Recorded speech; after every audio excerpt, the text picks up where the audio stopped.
Before we get started, make sure to turn on post notification and subscribe to the channel.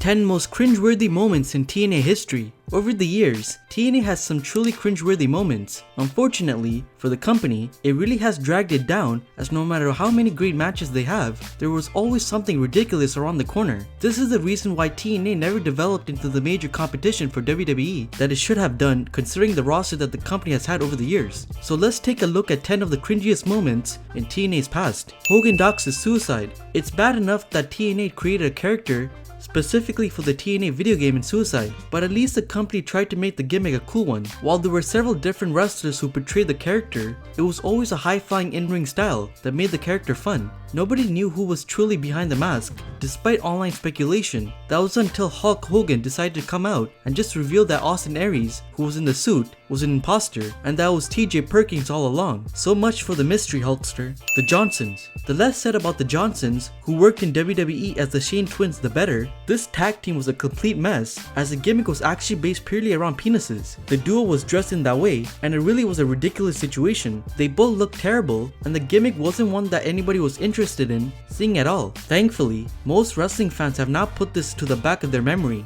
Sting terrorizes Eric Bischoff. Sting's Joker gimmick in general was one that people weren't so sure about. He took the gimmick on after the popular Dark Knight series, and while it was interesting, it wasn't quite as good as his classic Crow character. The gimmick had a lot of interesting segments that saw some insane creativity, and one of those involved Sting terrorizing Eric Bischoff. He used to pop up and scream at him, using a bird as well, which just wasn't interesting to anybody. A lightsaber fight.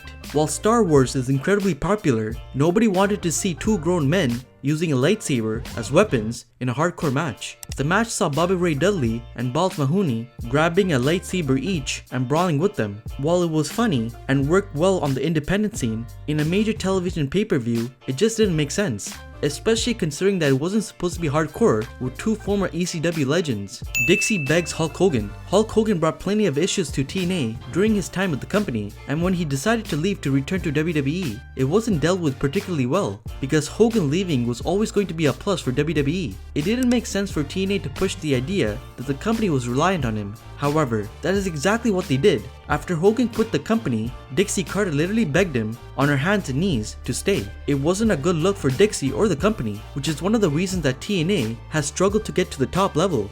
Jenna Morasca vs Sharmell. TNA deserves a lot of credit for how the company pushed the women's division. The knockouts were a huge part of TNA's success, and the company really pushed the women long before any official women's revolution from WWE. But that doesn't mean it was all great. The Victory Road match between Jenna Morasca and Sharmell in 2009 was an example of that. Sadly, this match was a big mess and has easily gone down as one of the worst in TNA history. Calling fans cast members. Obviously, when writers book a wrestling show, there's a certain way that they would like things to go down. In a dream world, the fans would always boo the bad guy and cheer the good guy. But that isn't how the wrestling industry works. During the Genesis 2010 pay-per-view, the fans weren't playing ball, and for some reason, TNA's director of production decided to head out and actually tell the fans they weren't doing what they were supposed to, calling them cast members, which led to a lot of issues with the fans. Hogan Buries TNA. Hulk Hogan being brought into TNA did deliver some star power, but it was certainly a controversial one. The fans knew what he was like with the power he had in WCW, and it didn't take long for that to surface in TNA, as he got rid of TNA's classic six-sided ring. During one promo, the fans voiced their thoughts about the ring, to which Hogan just claimed that real wrestling happens in a traditional four-sided ring. It was quite an odd decision, as it just saw him trash TNA's history and what made the company famous to begin with. Victory Road. This is perhaps the most well-known TNA blunder, and it actually ended up being quite a serious incident. The main event between Jeff Hardy and Sting for the 2011 Victory Road show was heavily hyped, and considering the talent involved, the expectation was high. However, the issue was that Jeff Hardy was intoxicated and hit the ring out of control. He was in absolutely no state to wrestle, and TNA had to fix the situation quickly. Sting forced a pinfall within 90 seconds, and the show ended with fans chanting bullshit and Sting screaming that he agreed, clearly not being impressed by Jeff's actions. Dixie Carter roasts the roster. There's always going to be issues behind the scenes in wrestling, as there's so many politics involved in the sport. There are often big meetings backstage, and Dixie Carter will have no doubt held plenty. But for some strange reason, she decided to have one of her meetings on an episode of the show. Dixie addressed the whole roster about Hulk Hogan being brought into the company, and she trash talked the whole roster, belittling them in what was one of the strangest things you'll ever see on a wrestling show.